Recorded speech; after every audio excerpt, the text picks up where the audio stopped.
And let's see. It says that we are live. Awesome. Okay, so hi everyone. This is the fifth edition of the Artist Living Room. And as you might already know, we do this 3 times a month on Sundays on a rotational basis. So the first Sunday of the month is targeted at audiences in North, Central, and South America. The second Sunday of the month, which is what we're doing today, is targeted at audiences in Europe, Africa, and the Middle East. And the third week, which is next week, will be Asia, Australia, and the Pacific Islands. And the intention of these roundtables is to create a platform for creators to connect with each other, to share their perspectives, their creations. And the long-term goal of this platform is to have it be open for everyone as much as possible. So we have our lead panelists today, which I will introduce in a second. But the hope is that regular people such as yourself can also join in the conversation and interact with us directly. And the link to the Zoom call, you can find it if you register on the Eventbrite link, which is posted on the caption of this post. So you can watch this as it is live streamed on Facebook. But if you want to interact with us directly, it would be great if you can join the Zoom call, and we would love to hear from you and see your faces as well if you would like to join. So yeah, that's a little bit about the Artist Living Room. I am Valencia. I founded this project that we call Metamorphosize sort of by accident. It started with a concert and kind of became a community. And now we are doing these online activities kind of regularly with some continuity, so that this can become an ongoing platform for creation, for transformation and healing as a whole, especially with such massive changes happening in the world right now. And today, the subject that we will be discussing is to do with festivals and live performance. And because we have a very special guest with us who does Herbal Elixirs, we will also be talking a little bit about that. And without further ado, I'll just introduce the second lead panelist today, which is Nikki, who also calls herself Pumpernicki. Yeah. Nikki, do you want to introduce yourself? Yeah. Okay. Hi, I'm Nikki, or Pumpernicki, and I dance and was going to be with Rebecca at the Bali Spirit Festival actually in March, and then my office chair here in Berlin had the first case of corona actually in Berlin, and so didn't end up working out with Bali Spirit Festival, but Rebecca and I have been doing a lot of dancing together and working together on festivals. And I think we actually met when I was working for you at Gratitude Migration in New York. Yeah. That was wonderful. Yeah, thanks, Nikki. And so our third lead panelist for today is Rebecca, whom I knew through Nikki. And she is our main guest speaker for today. And so, Rebecca, if you would please introduce yourself, that'll be awesome. Hi, good morning, good afternoon, good evening, wherever you are, all are. My name is Rebecca Antsis, and I hate introductions. I believe that every person is a super luminous, multifaceted being, so I think I really dislike doing the elevator pitch of whoever you are, but I'm going to do that anyway because Valencia, I like you. I'm going to, and you asked me to.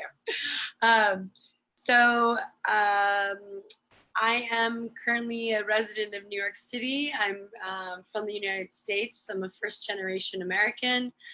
And I work in, I would say, multi-dimensionally. I'm chiefly interested in deeply healing the soul and the collective, and so that expresses itself in a myriad of ways.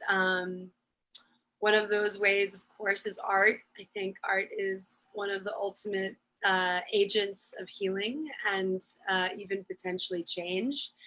So I work in the mediums. I've worked in almost every medium. I started off as a visual artist, and then I moved to be more in the performing arts.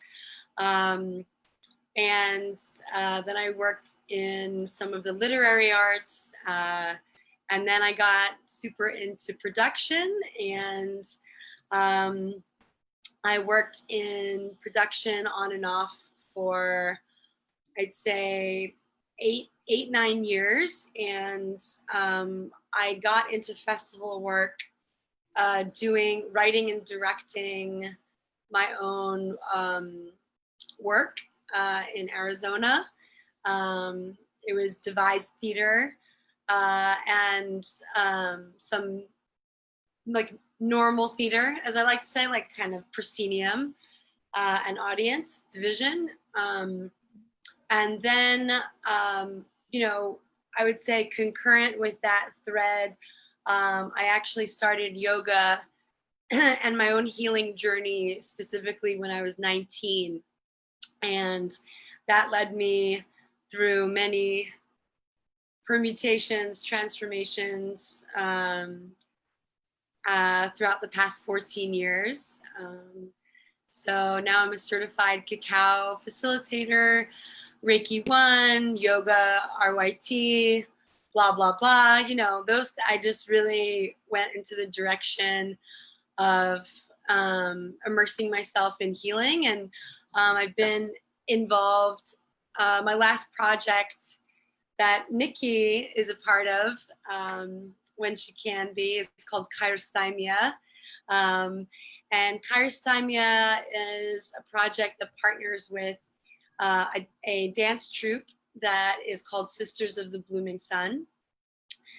Sisters of the Blooming Sun, I would say, most embody what we as a collective of women who are also chiefly women of color, they and we, I would say, embody our understanding and our intuition of a sacred feminine that has been lost in this world. We call it most ancientist is our nickname for it. And it's kind of wordplay, but it's also very meaningful. So Kairos essentially bridges the world of production, art installation, indigenous understandings of time.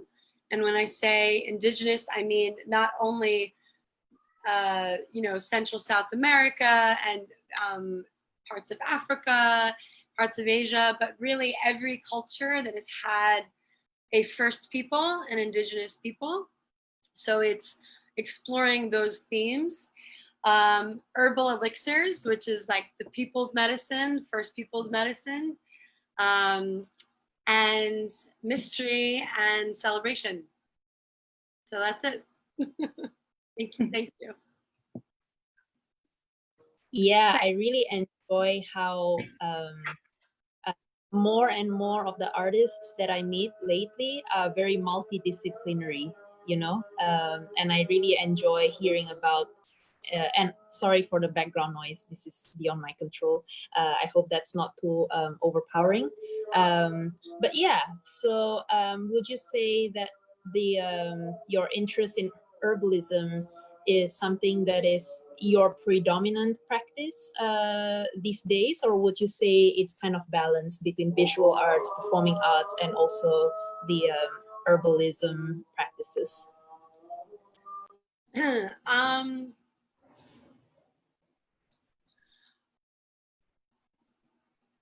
I think for me, essentially, just to answer that question, I think that when I think about the world of being on the healing path, I think about it as like a river, and it's like you either are stepping into the river or you're like on the banks. And in everything that I do, I try to be immersed in the river and really experiencing and surrendering to the flow of life as it wants to reveal itself to me and to others. So herbalism for me, I started studying Ayurvedic nutrition, which is a form of, I guess, herbalism, you could say. It's an ancient, it's a traditional ancient medicine science from the Vedas. So it's at least 5,000 years old. I studied that when I was beginning my yoga journey, like when I was 19, 20. And then, you know, just here and there, always being interested in it's not only the connection, but I think our civilization's false separation of mind, body, soul. I think it's a not helpful idea that we just take for granted. And many cultures do not take that for granted, specifically indigenous cultures. For the past 3 years, I have had my own journey deep with herbalism. I started working for a really beautiful elixir bar. It's New York based, but she's from Colombia, called Ambrosia Elixirs. If you've ever met people who carried like a aura of magic around them, I think she is one of these people. And maybe one day you can have her on for the herbal elixir magic, if you guys ever want to do an episode on that. And then that was kind of my deep dive, and I started working at Ambrosia Elixirs. I apprenticed with her in some ways, and then I worked as like a general manager and put those sort of festival production skills into, you know, creating these elixirs. And the whole setup was very much like a art installation.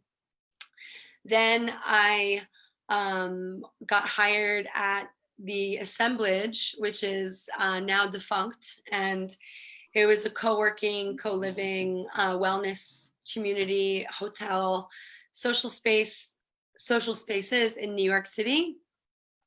And I worked as food and beverage manager there, implementing herbal programs, and then I started creating my own. And then 2 years ago, I started my own company, Elixirology, and the goal of it was to bridge the worlds of Western science and and indigenous knowledge, so to find ways to syncretically blend them. I have like a new development now where I'm only doing personal practice and personal like work for clients, because of some information that I received from an indigenous elder that made me question my whole practice with it. And I think like part of being an artist and part of being an evolving human being is really reviewing your actions and reviewing how you can be more truthful and more honest and more kind every step of the way, and acknowledging, I wouldn't say mistakes, but acknowledging like when you discover something's no longer aligned, like having the compassion and patience to let that go and then evolve into something else. So I also just want to say, I think herbalism is the people's medicine. It's like all the earth, and connecting to the earth is our birthright. and it's something that we also have been alienated from. So to me, I also view herbalism as a path for everyone, and not something reserved for, just herbalists or, naturopathic doctors, etc. We all are connected to all of the plant beings. I have a couple. Yeah. One. Yay. Oh, succulents. I have other ones. Oh, Hold on.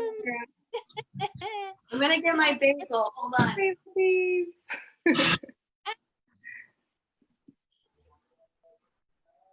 Oh. Oh.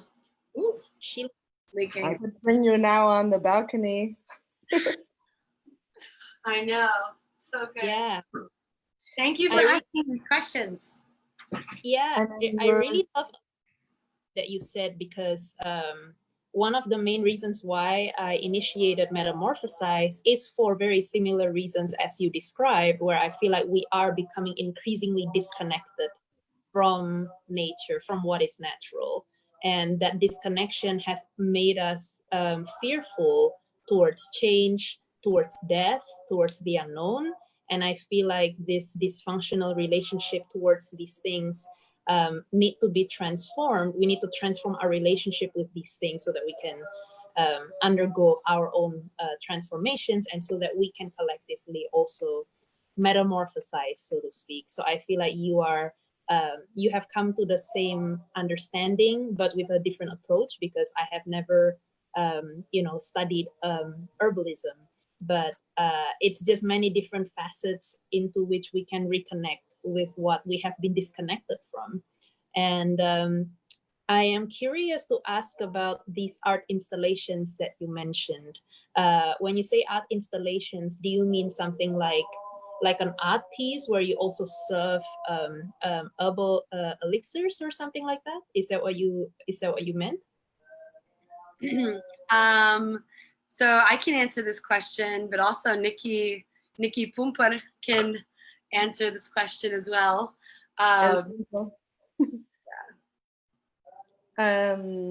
So basically, Nikki. Basically, like if we would go to Elements Festival, for example, one of the festivals, then maybe we can't bring our building supplies for the bar. Then we still, as Sisters of the Blooming Sun and Karasaimia, go there. And we ended up collecting sticks and everything to make our own shrine that ended up being a temple of sort, where even like toads would come in and collect while we're doing ancestor journeys, and while at the same time we also had then a elixir bar. So where everybody was taught from Rebecca and from other people who have similar knowledge, like Bianca, for example, is right now in New Mexico learning alchemy more than she already knows, because she already and so really feeling what it is that the person that is craving, or that their body is calling for, and then choosing the elixir that would, give them a boost, or a tranquility, or whatever is that feeling that you can feel in that moment. And then we also dance. And so I think it's an all-around ambiance, in immersive experience from all senses, including all senses. Wow, so you also have the sense of smell, I'm guessing. I've never experienced these art installations myself, but I'm assuming with the elixirs you have taste, and then you have sounds, and then with dance and visual arts, you have your eyes being met with all these sensory stimulus. What about smell? Like you also have like, I don't know, incense, or do the elixirs themselves have a very strong sort of fragrance to them? Yes.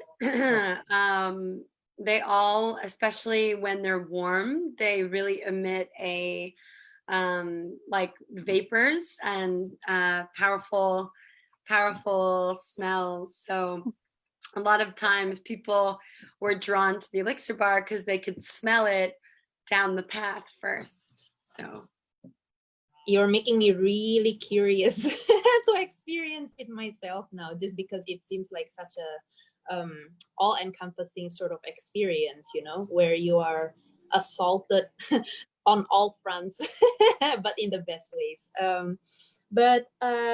Yeah, I think moving on to like how we are now in all these lockdowns and isolation all over, you know, some artists have kind of resorted to doing things online, for example, like what Nikki and I did with the concert, and many other people with their live streams. But with these elixirs, which, you know, relies on the sense of taste and also smell, that's not something we can possibly transfer through the screen. Have you been able to actually practice these things even during this time, or has it been kind of put on hold? So personally, I've definitely been still doing the herbal elixirs. I've also transformed. I forgot to mention that I've been doing for about the past year a series called Potions 101. And Potions 101 is a whimsical class where you learn the basics of herbalism and potion making, and it's very practical. So I held a Potions 101 class online on Zoom, and it was awesome. And then I also, with chirosthymia, during the pandemic, I'd say that I listened to what my body and my soul was telling me, which was to stop moving, stop doing, and reflect, and really take this time to only attend to things that felt 100% authentic, and to let everything else just drop away. Because I think that in my life, even though I was trying to do a lot of things that were passionate for me, I was also doing a lot of things out of duty, for rent, you know, doing things out of doing things that were not aligned. And I had been working since I was 14 years old, so I decided that I was going to stop working. And that led me through another really deep exploration of my own consciousness. I was doing yoga and meditation every morning. And I was also in 2 trainings. One was actually a DJ facilitation ecstatic dance training course that was rooted in Bali with Ryo and Sophie. I don't know if you know the ecstatic dance community there. So that came from there. And then also the parallel journey of doing a cacao dieta. So a dieta is when you essentially eat only certain foods, or only work with certain plants ingesting, and like no alcohol, no smoking, no, you know, it's really recommended no outside plant medicines or drugs, pharmaceuticals. So I was doing that during that journey as well, learning how to work with cacao and facilitate cacao ceremonies with an awesome company, Cacao Lab, which they're very dear, good friends of mine. And they do super beautiful work in the world. I can talk about what they do later, but what was the question? Oh yes, so I remember. So I started doing also these Friday weekly women's circles online, and in a sense, they were immersive in that we. I don't think you were at one, Nikki, but the way that they were format, huh? I always wanted to, and then it was the time difference. I know. It's like, that's the thing. It's so hard. I know. I'm gonna have to make them. I'm gonna have to think about the time, so you can come because you're super important, Nikki. So the format of them was really utilizing all of my knowledge from astrology, from working as a religious studies scholar for 3 years, from working with herbs, with Buddhism, just really synthesizing all of the learning that I was doing and that I had done and sharing it with women every Friday. I actually stopped for the past month and a half because I want to revise the format. And it's going to be starting up this Friday. So it's kind of funny that, yeah, I know everyone's like, when's it coming back?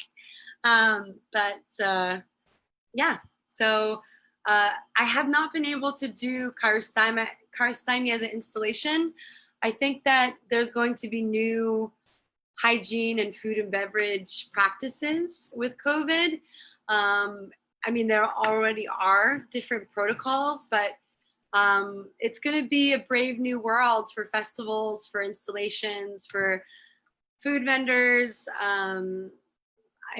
Every state is going to be different in the United States. It's not like, we have, I don't know how it is in Indonesia. I'm sure Germany is super I don't know, organized. I don't know if that's just an assumption, I mean, I'm not sure yet because I feel like I came here in September and then, and then Corona happened in March, and but I'm sure that there are documents that will exactly say what there is to do, and yeah, probably pretty organized, which is good. It's helpful. Yeah. Very helpful. Yeah. Would you say that these classes that you've done, these potion 101 class and the women's circle, have you done those things offline before you actually did them online, or did you resort to doing them online because of the pandemic? Potions I was doing in person because, I mean, when you're working with physical objects, it's good to be in physical proximity to them, working with them. Yeah. But the women's circle was a new thing for you? I had facilitated, as a yoga teacher, I was, a Reiki body worker. So I had done and facilitated classes, but I had not explicitly done a women's circle. I took them I take them very seriously to hold space in that way and to try to be as neutral as a support for other women. I won't tell you which one, but I went to a women's circle, and the people in there were amazing people. But it was very disorganized and chaotic. And I felt very, I did not feel like the container was held. And that experience really helped awaken me to how important it is to really show up in a very neutral, open, calm space. And yeah. Yeah, it's I kind of can relate to that when you encounter something that didn't work, and that kind of became an inspiration for you to understand what works and what can you do differently so that it works. So I think what struck me about what you described earlier is this a lot of inward journey, a very reflective time for you, where you are reevaluating your priorities and what you want to invest your time in, which in many ways I can relate to as well, because I think if it were not for the pandemic, I would probably be in Europe right now. But I probably wouldn't be doing these things that I'm doing right now, because I would be way more distracted. I will be meeting people all the time. I would have so many things to see, so many things to do. And in a way, being stuck at home has kind of forced me to really build these things, you know, to build the website for this project, to really connect with people all over the world. So even though I'm physically here, I feel like my presence is everywhere. You know, like I connect with you, with Nikki, with everyone, and it has made me kind of understand that there is a purpose for this time as well.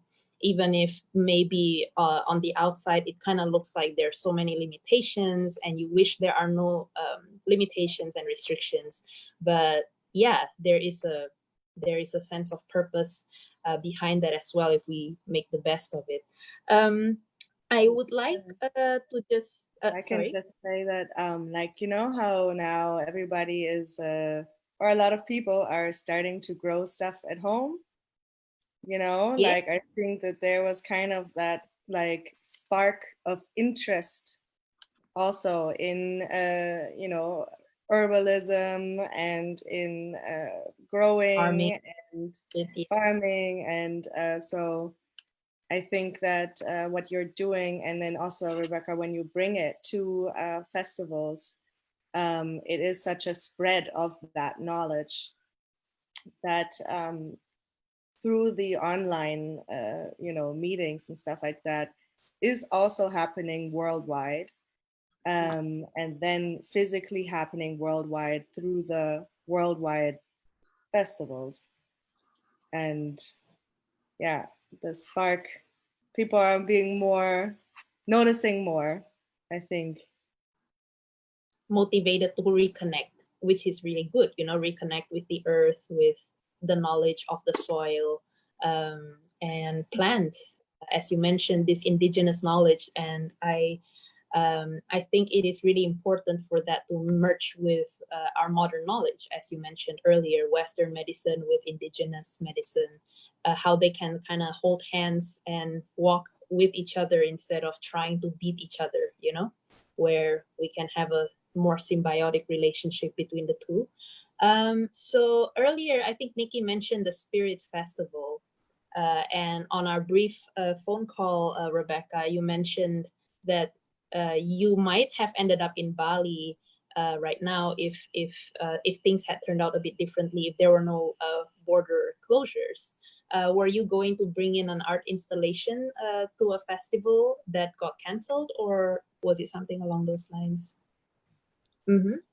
So Bali Spirit Festival is an incredible festival happening in Bali every year. And I have to say, I think that the team that I met who run that festival are probably some of the nicest festival people, because something I will just say, like, not to talk too much shit, but you know, some festival production peeps are a little rough around the edges, and sometimes there's ego, and I really felt like just a lot of warmth and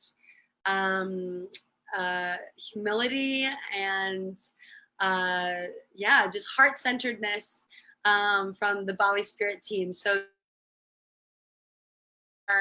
I can already feel that they're an awesome festival, even though I've never been. We were set to go with a crew of 9 and 2 huge bell tents. And we were set to do basically the essence of Kairos, which is one, the hospitality, the food and beverage aspect, but done in a way that I've never seen done in a fully operational way, kind of like food as theater, or like hospitality as immersive theater. So, I purchased all of these like golden costumes, and all of the women that were set to work behind the elixir bar were going to be sort of these living golden statues, and would be serving various herbal medicines translated into like what is commonly known as mocktails or herbal elixirs. People are still developing the language around this. And then the other part of Kairos is, of course, the immersive transportive installation. So the idea is to create, a totally immersive installation space where a person enters in and is really taken in on, I don't want to use the word shamanic because it's overused, but it's taken on a journey by allowing themselves to reflect and participate in, I won't give too much away, but various things happen inside of the installation. And it changes every time according to the geographic location and according to the wisdom and the energies that exist at Bali. So, what we did in Maryland or Pennsylvania is very different than what we were going to do in Bali. I feel like everywhere you go, every country, you should pay homage to the local gods and the local deities, and the fairies. Make sure they, you're cool with them. They don't cause you any trouble. Your socks don't go missing. Joking. So there's the performative healing journey, time out of time installation, and then there's the performative elixir bar. And then there's a third component that we were going to bring, which, and this is really honoring the skills of Sisters of the Blooming Sun. Just each of them really stellar performers, multi-dimensional performing artists. So we were going to do like straight up choreography that was a blend of fire dancing and improv and belly dance from tribal to Egyptian, really like the whole breadth of belly dance. And belly dance in an empowering to women way, less of a seduction for men, but that's also part of it. It's just not like the main, I think, energy that is brought. Mm-hmm. So Sisters of the Blooming Sun was also given some performance slots. And I'm very grateful to the Bali Spirit team for that, because in festivals, they kind of joke that they're like, no more no more white girls in belly dance costumes. Like, they're like, we've seen it, and like, I really understand that. And we were going to come with some different energy. So. Yeah, then it's really unfortunate that all of those had to be postponed. I'm guessing it's postponed rather than canceled. I think Nikki mentioned that they're still going to do it, but later, next year or something. Well, it's the 2021 Bali Spirit Festival. It happens in March. And so, it was really nice that, they're just like, yes, you still are, we would love for you to return for the following year. And so it wasn't, we weren't canceled. It's just put on hold for a year. Mm-hmm. Were there other festivals or anything of the sort that you had lined up after Spirit Festival, or was that the only thing that was going to happen before the pandemic hit? Oh yeah, I had we brought chirostemia. Actually, this is my a sister project, which is food is medicine, folk medicine kitchen called Mater Medicinals. So we brought that to Burning Man, to a really wonderful camp called Sakpe. Sakpe in Mayan means the white path, or like it really means the road that you walk upon as you're walking to Mayan temples. So it's a metaphor for the spiritual path. So Sakpe, Maria, who's the organizer and just the queen of Sakpe, she contracted me and the team of, I think, 10, 8 to 10, I can't remember. And we had, we did essentially the food is medicine, but of course, many of the Sisters of the Blooming Sun were already at Burning Man. So we found a spot to perform at, which was actually right before Lucent Dossier, which are Big idols of name. mine. They're incredible. Beautiful. And this is the crazy part. I have like a favorite theater collective and a favorite music group called Stella Mara. And they literally were performing together. And I didn't know that. I just knew about Lucent Dossier. So my heart was like, I was very nervous, very nervous. But we got to perform as fate would have it, right in front of Red Lightning. Yeah, right in front of Red Lightning before Lucent Dossier. I was set to bring the same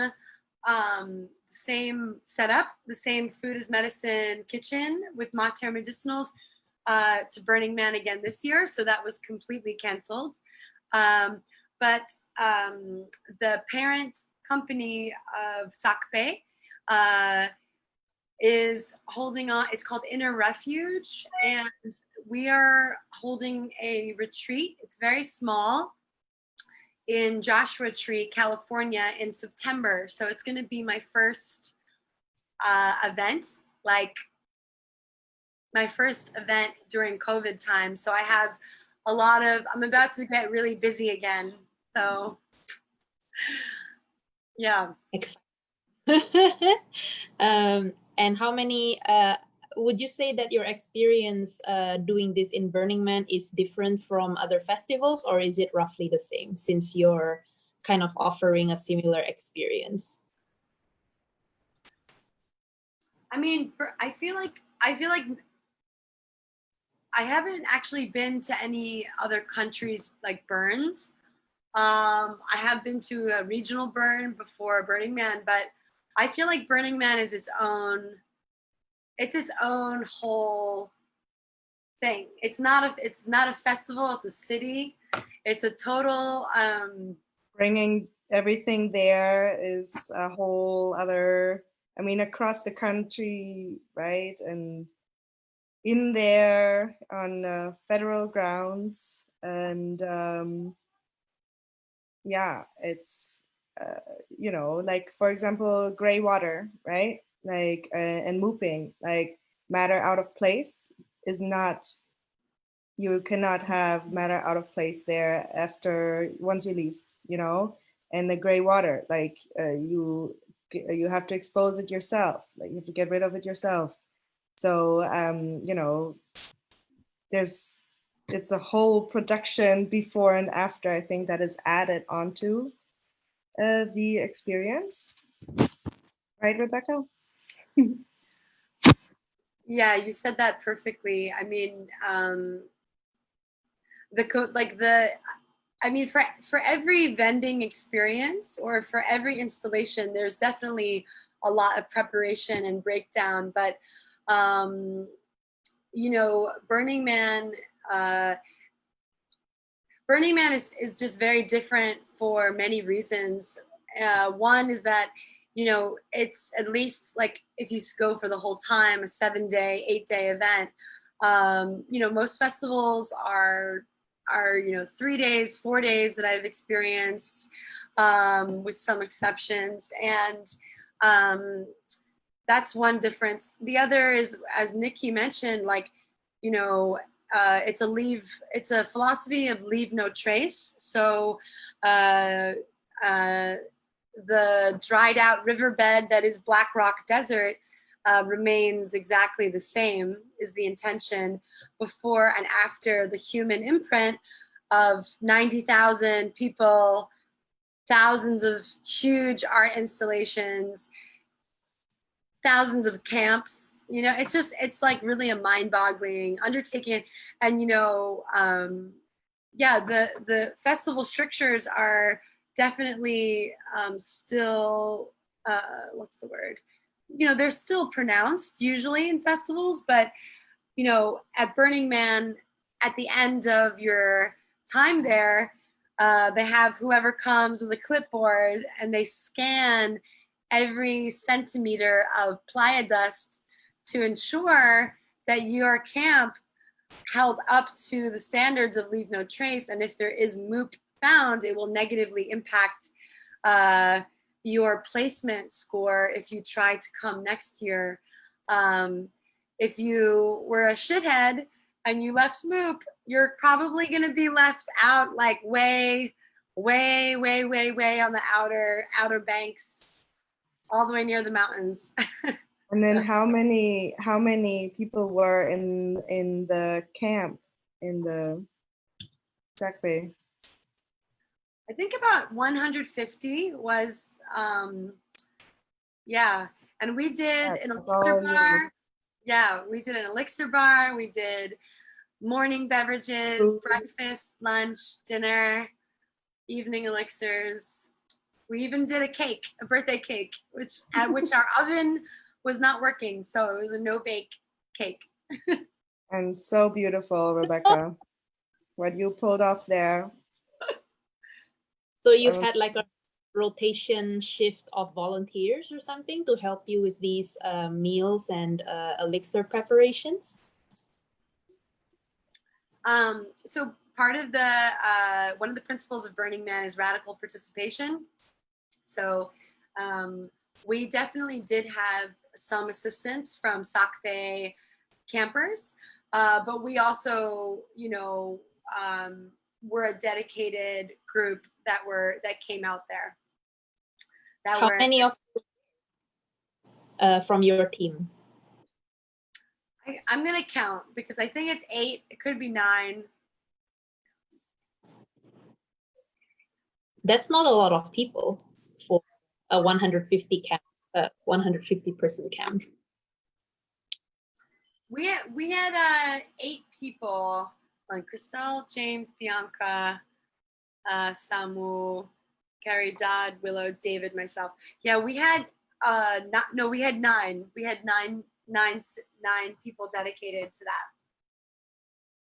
It was so much fun. It was like a really wild experience. Like, I definitely work in food and beverage, but working more as a bartender, then the bar manager, then food and beverage manager.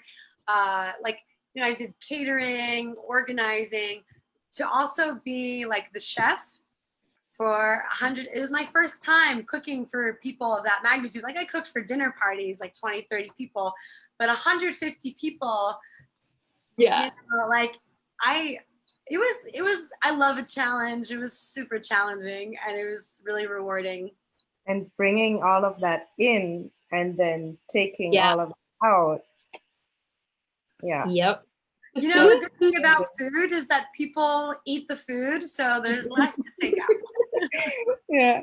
That's true. But you also had to sort of measure and plan how much to bring, right?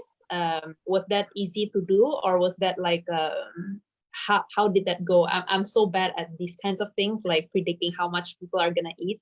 I don't even know how you begin planning for that with 150 people that you might or might not know at all, So I think, like a lot of artists, I've been working in food and beverage and hospitality since forever, along, you know, as a parallel to make a living for the art. So I've been working in hospitality since I was 14. And my past 2 years working as food and beverage manager at the assemblage John Street, 100%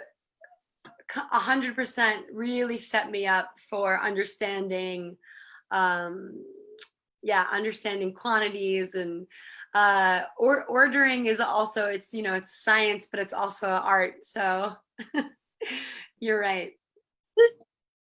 Yeah, I have been to Burning Man only once. I was also part of a camp, and yeah, even before the burn started, there were already so many things going wrong, you know, like trucks breaking down, and suddenly something cannot be brought in, and they had to find a different vehicle to bring it in, and you have no reception. All these things, right? It's just the day-to-day challenges amplified to the nth degree, because you are in such a different environment from what you're accustomed to. It's in the middle of nowhere with little reception, and to get anything you have to drive quite a bit out, you know. So yeah, so that's how do you see this, what happened this year in a way? Like, how do you see this transforming the festival experience, at least in the near future? Well, I'll say this to any of my artists out there who want to make a fortune: you should get into testing for temperature and coronavirus, because that's going to be part of, I think, to some degree, every event, every wedding, every festival, every large gathering. I wish I was more interested in that, because like that's kind of like instant millionaire territory, but I really can't be fucked for that. But yeah, whoever wants to do that, I really like highly, I'm just going to put those seeds out there for you. I think I want to be sensitive to how much loss and like devastation coronavirus has caused, you know, medically for people, but also, you know, socially, and just culturally, with like all the, just New York, it's been huge, you know, all of our beautiful theaters are like completely shut down, and it's very unclear about the path for theater in general, and the performing arts. But I also think that more importantly than that, I think that like what, at least for me, coronavirus or COVID-19 has asked of me personally, and I think also really civilizationally, like Western civilization itself, I think is being asked to stop and to pause and to examine our practices, the way that we show up in this life, the way that we walk in this world. And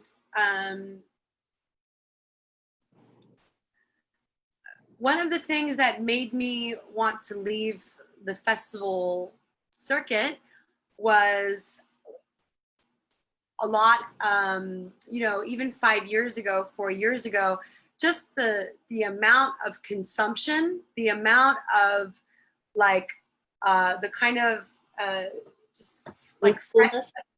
Sorry? Wastefulness, you mean?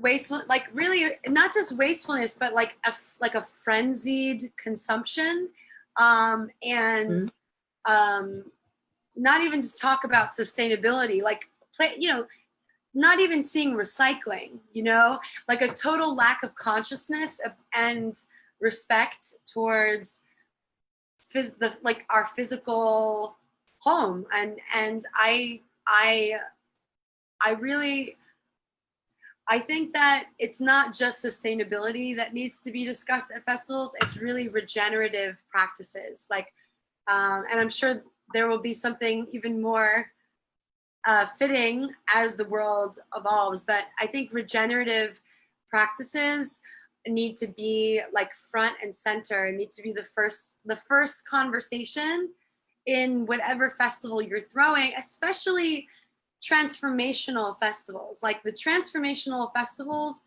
I really feel like it is a form of dishonesty to say that you're going to transform, you're going to offer this transformational, transportive experience, yet you're going to poison your own like physical state, you know, like your own physical basis. So we'll see. I mean, again, like it's up to festival goers, you know, like what they're willing to pay for, but it's also up to, you know, festival organizers and leadership, because you know, truly like the impact of collecting a mass of people on the land mass is very taxing on that bioregion, you know, on that ecosystem. So I would actually say it's more accurate to say, like, you know, mini ecosystems.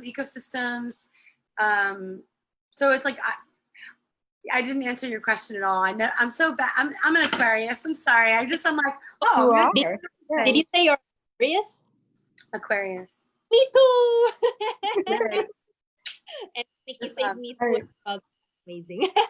Yeah. I mean, I think that you were answering it by saying that there is hopefully some kind of a change in the direction of what kind of festivals are happening, and like how like present people might be, hopefully, and not so franchise and more sustainable and more thinking, you know, more having that pull towards healthy elixirs that are gonna be good for your actual healing, rather than thinking I'm gonna transform, I'm gonna do all these drugs and you know, not be good for my body. So I think that this transformation somewhat for, you know, quite a few people during this time frame has actually been really settling us, being more present.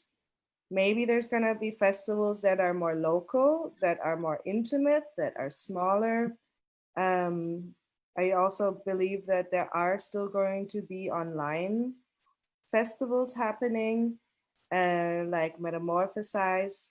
And also there had been some online festivals happening, which means workshops where people from places, you know, from all around the world can take your workshops.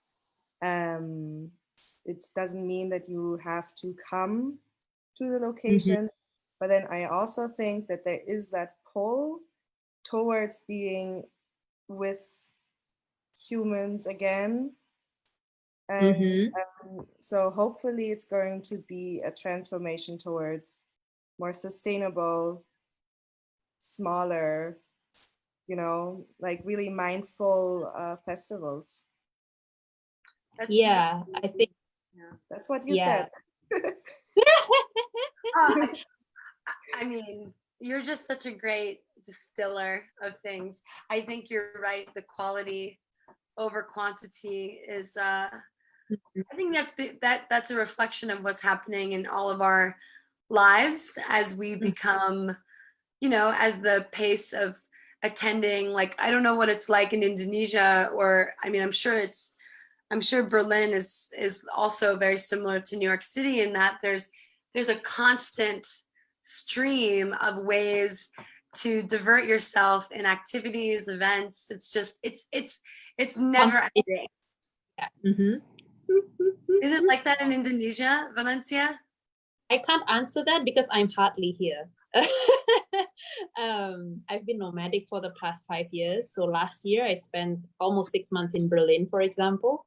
And then I spent 2 months in New York. And then California, I was there for Burning Man. Well, Burning Man's not really in California, but I was in California before and after because San Francisco was the entry and exit point. And then at the end of the year, I was also in California last year until I came back to Indonesia this year. And that kind of stems from a feeling of being an alien in your own home in some ways. And I think you can look at it in terms of like, man, why was I born here if I'm so misplaced here? But also I think that has been the impetus for me to travel. So I think that there is, again, a purpose for everything. But I think what you said made me reflect on my experience with studying fashion design in university. Since I was 12, I've always thought I want to be a fashion designer. And then I studied fashion in university, and I felt like, wow, I have no desire at all to be part of this industry because it's so wasteful, it's so unsustainable.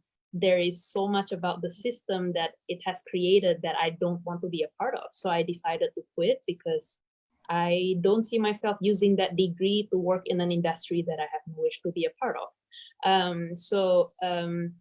And yet I see that in any industry that has become big, whether it's the food industry or the pharmaceuticals or anything that has become big where the profit is the main driver for the business, for the industry. So I think I have always been sort of resistant to that sort of thing. And like Nikki mentioned, these kinds of more mindful, intimate sort of ways of doing things, I think can only happen if if I go to a festival in Belgium, for example, Tomorrowland, one of the bigger festivals that we know of, maybe for 3 days.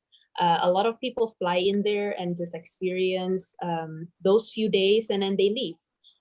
There is no sense of connection to the place, and there is no sense of accountability to what they do because they're like, well, I'm just going to be here for 3 days and then after that, I don't care. But if you are connected to that place, if it is local, if it is more of your own place, I think there will be a stronger sense of ownership to that land, a stronger sense of wanting to take care of it. It might revamp the way we do festivals. And I think what you mentioned about us being asked to reevaluate how we are, what we practice and things like that with regards to this subject. I think that's very relevant and very hopeful that it will be that it will transform in a positive, in a more connected way. And even the online festivals, I think there is a beauty in that, not needing to fly across the globe to get to a festival, where you're more, the pace of life doesn't have to be so fast where you're flying all the time. And I know that's strange to say as a nomad who's constantly all over the place, but yeah. Yeah, definitely choosing where you go more carefully, because like how Rebecca said that, there have been such a devastation with COVID, and I don't know, some people might not want to go among thousands of people again, For a while. Or for a while. Yeah. Yeah, I think, again, like I think a message that is important also is like every resource that you take from the earth. So every time you get on a plane, you are casting your vote towards using that jet fuel. And how and where does that jet fuel come from? How is it manufactured? What is its route? It's like you are voting for that entire military industrial complex that produces just the effects. And it's like, to say we live in a very, we live in complicated times, so to say that, I'm going to, myself included, I'm going to Envision Festival, Costa Rica. I'm getting on 1 flight, 2 flights to get there. Envision Festival, I would say, is the best festival I have seen in terms of their work in regenerating the land. They're really amazing people, visionaries, and really a rock star festival. You know, Stephen Brooks and Sarah Wu and their whole team. But even so, like, you know, I'm going to participate into this regenerative festival, but yet I am doing something that's not regenerative or sustainable. It's actually counter to that. And it's like, I feel like I feel like living in so much paradox, like believing something, but then doing something else. I think it's psychologically damaging. I really do. I think that it creates a dissonance and a disconnect for us between our soul, because to feel like you would like to do something and to really feel like, oh, this is important to me, you know, I really feel that this is not right, but then to do it anyway, that's addiction. You know, like we are addicted to our own pleasure. We're addicted to our convenience, of course. We're addicted to a certain type of leisure, you know, like, and it's like I really don't know what's going to happen to festivals, of course, but like we don't know what's going to happen to the whole like late stage capitalism. Like I don't know what's going to happen, maybe even within our lifetimes. Like we're seeing a rise of fascism in almost every country, right? Like almost every country, there is a resurgence of very, very, very polarized political discourse. That's just like kind of one thing happening. Then it's like, you know, there's climate change. Like climate change didn't go away, you know, like beyond the economy, everyone's economy, right? Which is to some degree an abstraction. Like it's an abstraction that we've all collectively agreed upon. But then there's climate change, and like humans as a species, we're just one species that exists on this planet. Like it may well be that the planet will not soon be inhabitable for our species. And that's not to read this darkly, but really just to like, I really feel strongly that there needs to be a massive, massive collective awakening to the reality and responsibility of our actions towards each other and to the earth. And like, you know, there was like I think a meme or something going around, like, I know the Trump administration is doing such a shit job of handling coronavirus. Let's get all the production festival people who are unemployed, let's get them together and like let them run the show, you know? And like, you know, I agree with that sentiment to a degree, right? I do.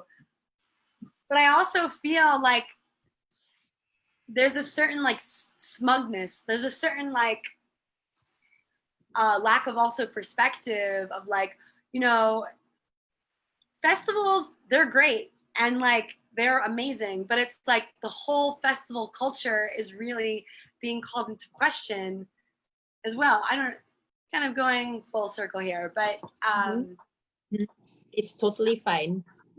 Yeah, you're bringing up a lot of very interesting points. I think I had something that I wanted to bring up, but now I kind of forgot about it. It's because you went like, I'm sorry, I went off tangent and I just went like, yeah. But yeah, I think I do see a lot of polarities being expressed, and I kind of feel like these polarities are there for us to be able to balance them within ourselves, because I think that everything we see outside in our reality is ultimately a reflection of what is here.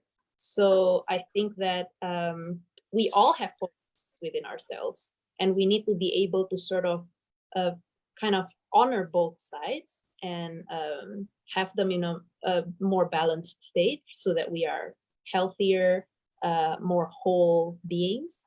So in some ways, as painful and frustrating and difficult it is to watch all these division and polarization, I think they serve a purpose in a way. Like, you know, it's kind of part of the process that we all have to learn, as within, so without. And I think, now I remember when you talked about how we need to really revamp our way of being so that we live more in connection with the earth. I always think of the best way to describe life or the universe or reality to me is fractals. I really love this idea of fractals, of everything being a fractal of something else, you know? So like our bodies have cells, just like we are cells to the body of earth. And when a cell becomes a cancerous cell, it's because the cell has forgotten that it is part of this body. It has become disconnected from the body, and it believes that in order to sustain itself, it needs to eat more from other cells. So it becomes enlarged, and it becomes cancerous. It eventually damages the organism that it is a part of.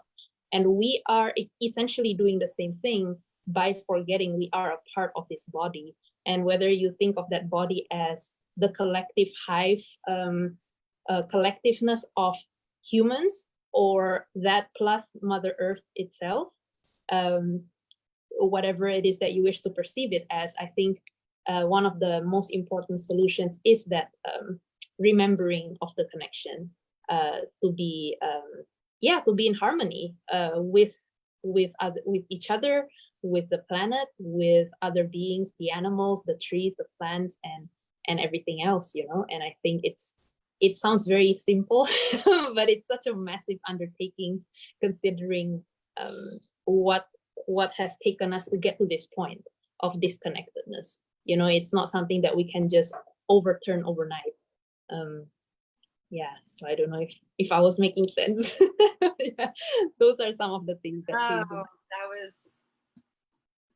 That was a super pointed, great download. I'm like, I'm going to quote you because I really felt like that was, I did not know the energy of, of the biomechanics of a cell and what happens when it becomes cancerous. And that is that is such a exact mirror for what's happening individually. I'm like amazed. It's really, mm-hmm. Yeah, the idea is not originally from me. I would say that I've watched and read things from people whose backgrounds are more in biology, who have made me see things that way, you know, this sort of fractally way of looking at things. And it's not just limited to Earth. I think it's also going to outer space, you know. If you think of Earth being a member of a galaxy, the same way that we are a member of the planet, and it just all these microcosmic relationships that I just find very fascinating when you think about how everything, like we are, if we're reading a book and there's a character in that story, and that character in that story reads another book with a character in that story, you know, that entire way of it's just like who's watching our movie, who's watching our story, who's reading our story, you know. Maybe we are part of a novel or a movie or a TV show somewhere else being watched by something else that we don't know of, you know. The same way that maybe Frodo Baggins is alive somewhere in Middle Earth and completely unaware that he's a character storybook for us. That's always a fascinating thing for me to contemplate. Yeah. So we have like 15 more minutes. So time flies. It's just like, whoa, it's already more than an hour. But one of the things that I wanted to, I guess, ask a few things. We can. I know that Rebecca, you're in New York, which is one of the bigger, the epicenters of the pandemic in a way. So that I guess, kind of, you have experienced it in a certain way different than I would have. And Nikki, you've been in Berlin, so also you've experienced it somewhat differently. I don't know if you want to touch a little bit on, just kind of how things have been in your respective places. I know in Berlin things are opening up a little bit with performances happening. How's that been? And how has it been in New York? Has things been opening, or is it still very much closed off? I can start about Berlin. Yeah.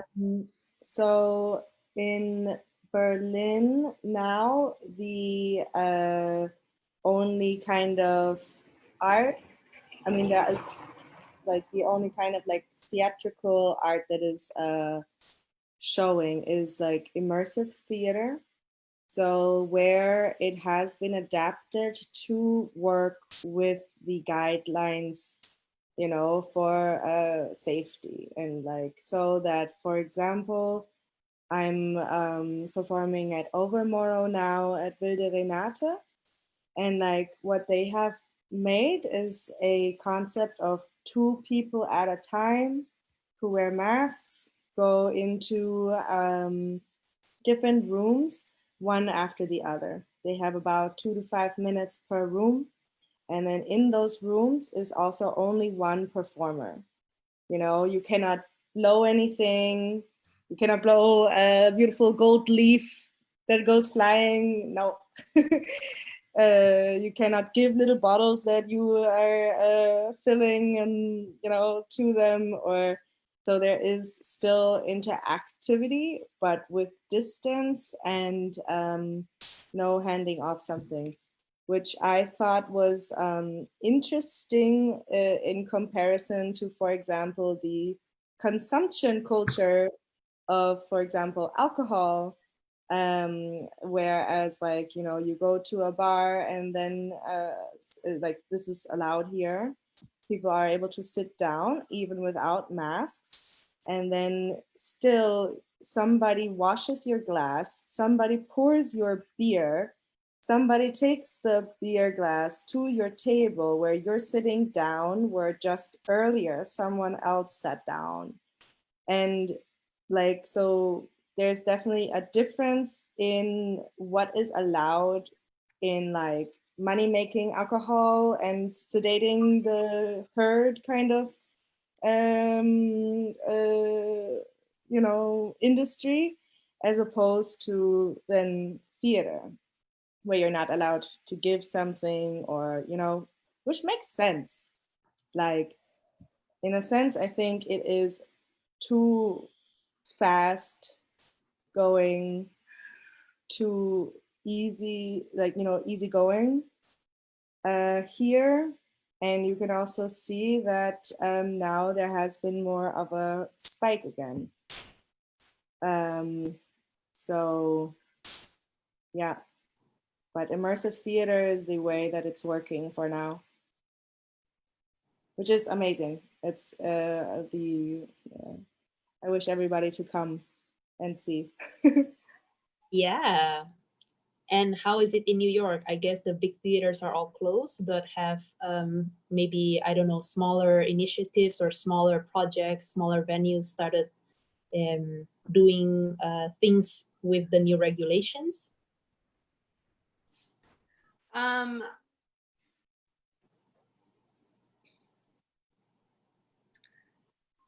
You know, New York, essentially this, you know, big metropolis. It's really like 5 cities that they call New York City.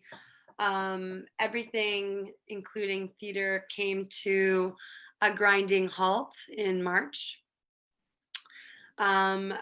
Yes, I also, you know, it's a really interesting point you brought up, Nikki, about restaurants and bars versus theater. And, you know, most of them are all money-making institutions, right? But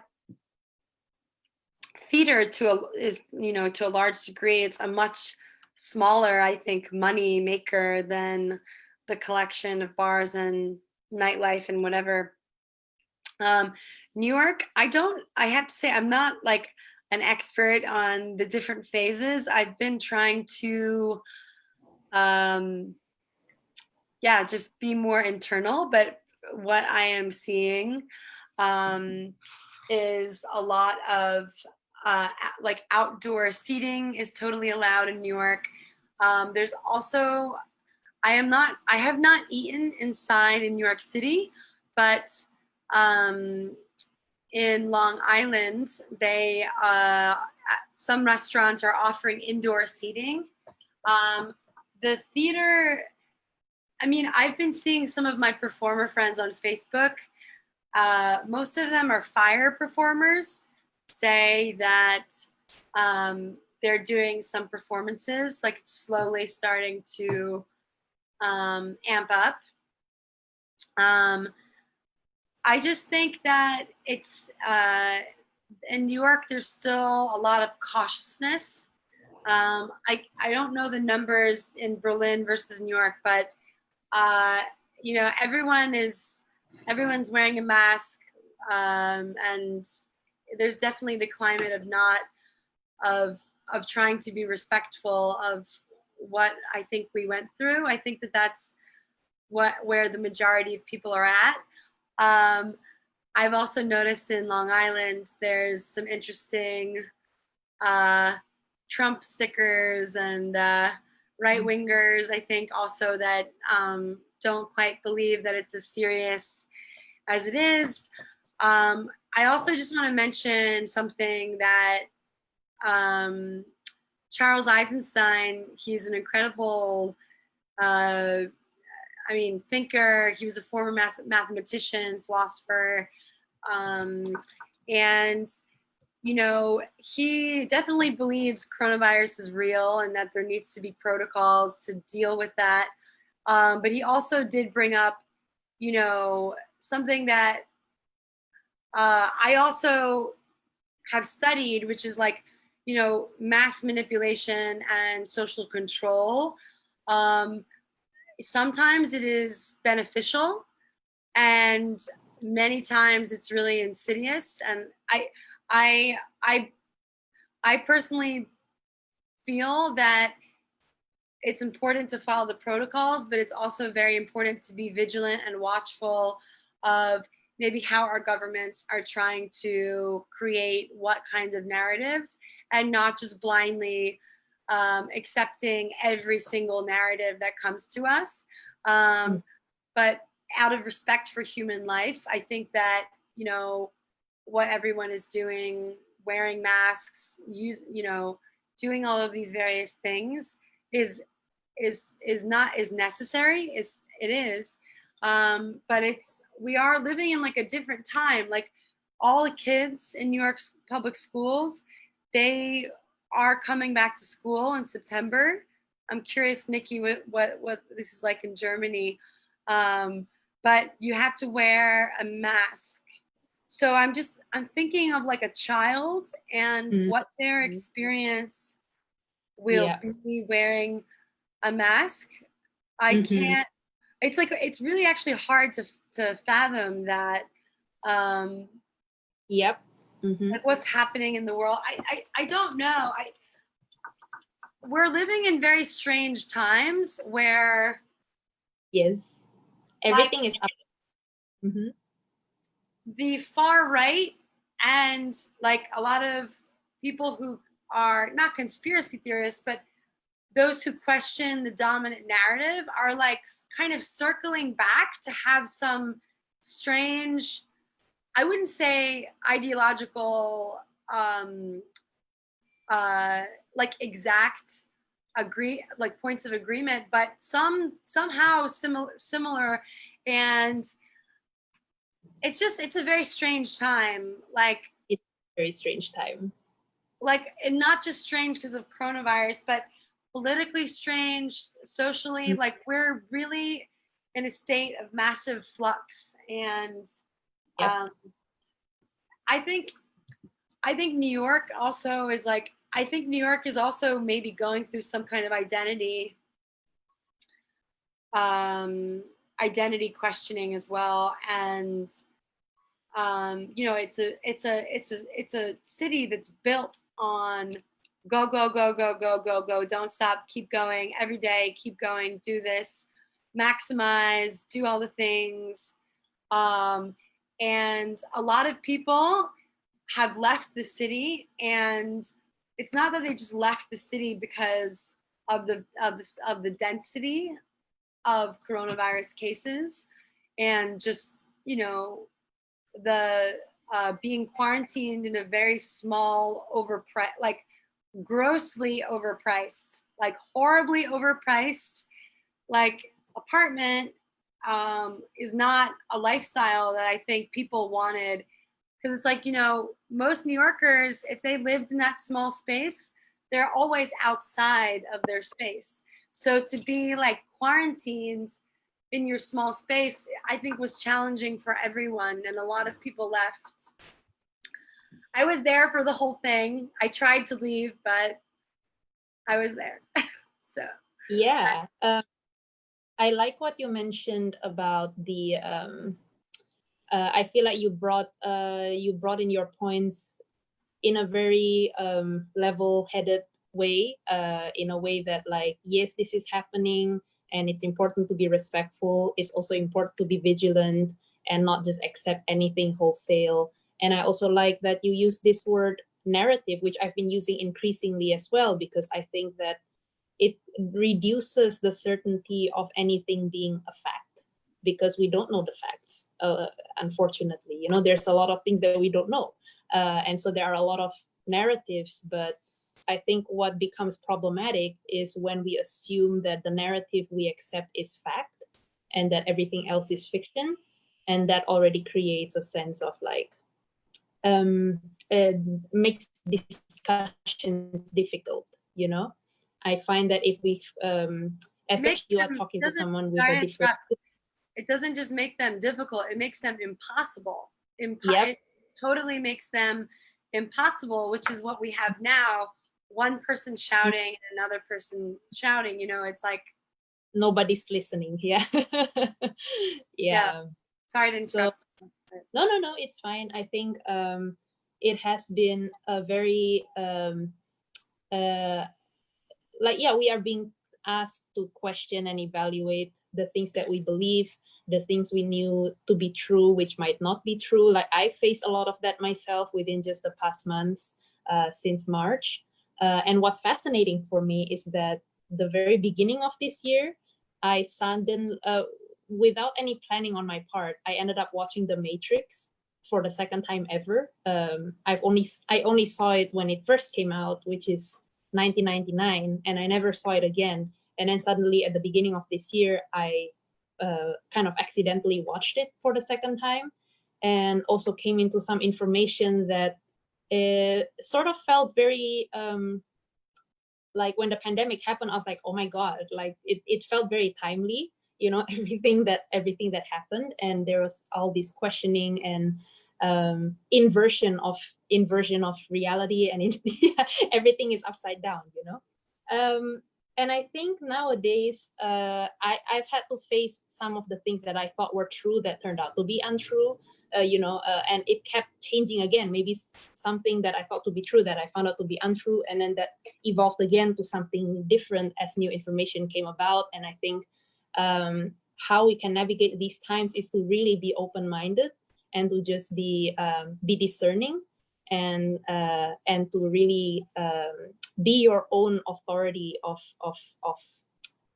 what you accept, instead of just unilaterally trusting one person or one source as the ultimate source of everything that's true, because I don't think anything can claim that kind of authority, you know.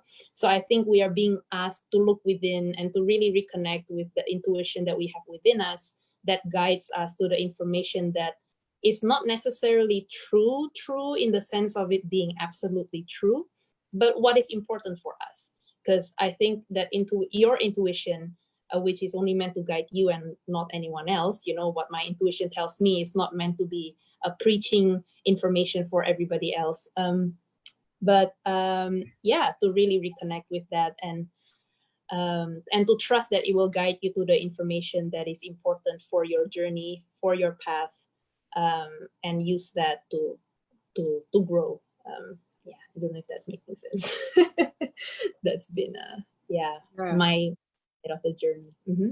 And with to add to what you're saying with do not just follow, you know, our art, like art is there to provoke the mind and maybe not give a message, but have you get the message that you for yourself make the message, you know, like it's not only just one message. Yeah. And then with restricting art being made, it also kind of restricts the opening up of the mind, which, you know, in the US has already been a problem since always, you know, working art in education.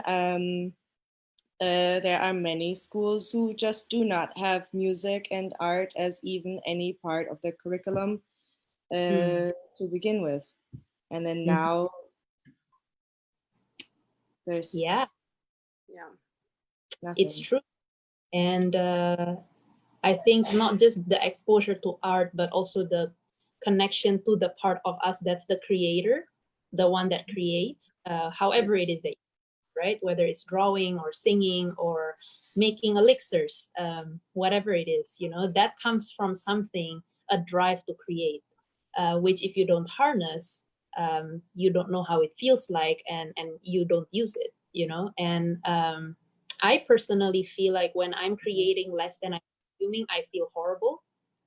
You know, when I'm just consuming, I'll get to a point where I feel pretty shitty about myself, you know, and I need to counterbalance that with creating, with channeling my energy in a constructive way. So I think that we are a very consumptive society. There's a lot of consumption going on. And Nikki mentioned something interesting when she was talking about her belly dance piece back in July's Artist Living Room about this cocoon stage and becoming a butterfly, which when the caterpillar goes into the cocoon, before it gets to the cocoon, it eats a lot, you know, like it eats way more than it normally does.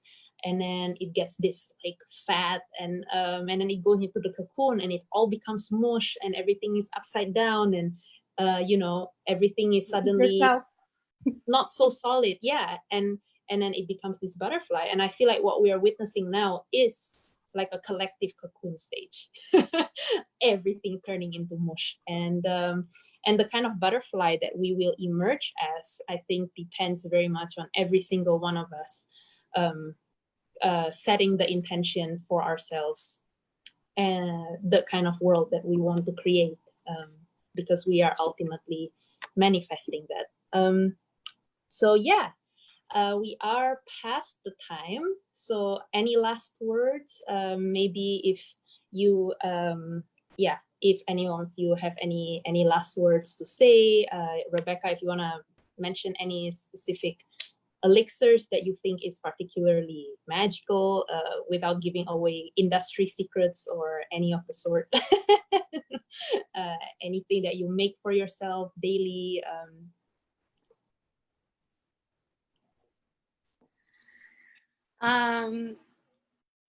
Yeah, so I'd say just overarchingly, just the medicine is, it's going to sound cliche, but the medicine is truly within you. So to make the time to, as Carl Jung says, you know, those who look outside, they dream. Those who look inside awaken.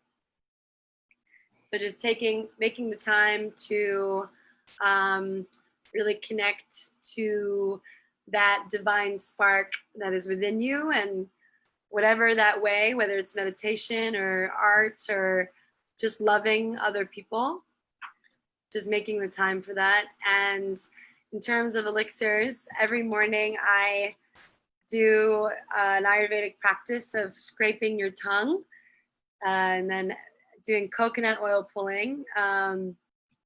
Really cleans the bacteria from your mouth. It's antiseptic. And it's very helpful for even toothache pain in some ways. And then every morning I do my lemon water, hot lemon water. It's just to flush the system and kind of get things moving a little bit. And also just in terms of medicine, like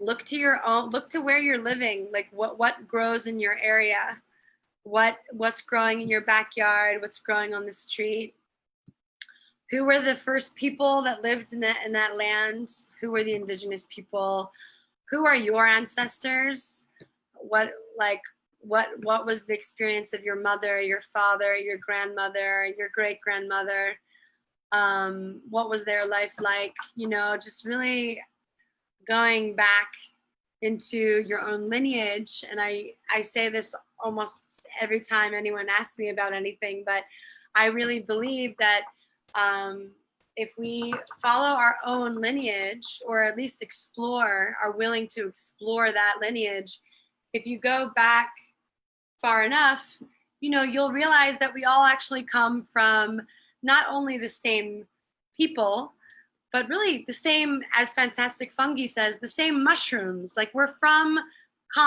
have common mushroom ancestors. Yeah. So like, we truly are one, this body and this time and space is like, I really feel like on some level, right? And some realities, it's an illusion of, allowing people to operate as if they're separate from each other, but we're on one earth. We are interconnected inevitably. And that's all. I hope that is felt really. Yeah, thanks for that beautiful message. I think that it's a really nice, great reminder for us to take a moment to step out of our distractions and reconnect with those things that we have not paid as much attention to, because culturally, educationally, we are not really taught these things. We're not taught these things in school. So thank you. Nikki, any last words? I think that we are going to get out of this. I think that there has already been so much change slowly made in, for example, legal terms in the US. I know at least in some of the states, like New York, that are going to turn around, also, addressing Black Lives Matter. And I think that maybe this time was able to also really address seriously important things, where we just step away from festivals and, go away from this other stuff and really get to change and address the stuff that really is eating us for centuries. And because of everybody being able to kind of be in that present time, not do that rush. What am I doing? Always rush. What am I doing? Working a million jobs to pay for my rent. Now I can't pay for my rent. And so maybe it was a good thing that festivals were simply not happening. These things were not possible, and we had to stay at home and address everything else that really matters at the core. Yep. Look within and grow from there. I really like the quote that Rebecca mentioned about being in the state of dreaming when you look outside and being awake when you look inside. Yeah, so thank you, ladies, for this beautiful conversation. Thank you, Nikki, for introducing Rebecca in the first place. Thank you, Rebecca, for agreeing to do this on such short notice, especially with the power outage and the storm that happened a few days ago, where I wasn't even sure if you were going to have internet. You know, but yeah, I'm really glad this happened, and I would love to stay in touch and connect more on the subject, because you're working on things that I have very little clue about. And that's always beautiful, you know, to learn from each other. Yeah. And also because I think your spirit resonates very much with what I'm trying to create with this project, and there is already that understanding, so that's out of the way, you know. So yeah. Thank you. Thank Yeah. you. Thank you so much. So I'm gonna end the live stream here, and I don't know, Nikki already knows, but we're doing a concert month in September. The theme is embracing the shadow. Yeah, is to create artistic works that interpret this theme. Because shadow work, yeah, a lot of us don't talk about it, but it's really important if we really want to grow and transform. And yeah, Artist Living Room will be happening at 2 p.m. Singapore time, instead of 2 p.m. Berlin time. So yeah, details on that will be released shortly. So see you next week, and see you girls soon, hopefully, at least virtually. Bye. Bye. Yeah.